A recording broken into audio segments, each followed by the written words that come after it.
अबोली काय ग तू फुलं वेचती? अगं आज गुरुपौर्णिमा आहे ना, म्हणून स्वामीला फुलं व्हायची. गुरुपौर्णिमा म्हणजे वाढदिवसासारखं का? नाही ग, आज आपले गुरुमंची ज्यांनी आपल्याला चांगलं बनवलं त्यांचा दिवस. म्हणजे सर आणि मॅडम का?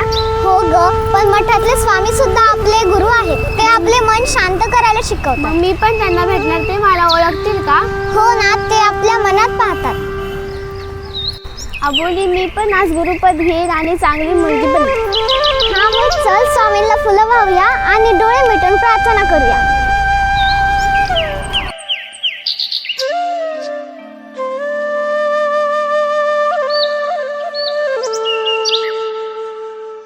माझं मन खूप शांत वाटत आहे श्रावणी. जणू मी माझं हरवलेलं मन परत शोधले. हो ग, आज आपण श्री स्वामी समर्थ महाराज यांना स्वीकारले म्हणून मला ऊर्जा निर्माण झाल्यासारखं वाटते, म्हणून त्यांनी आपल्याला काखे घेतल्यासारखं वाटते.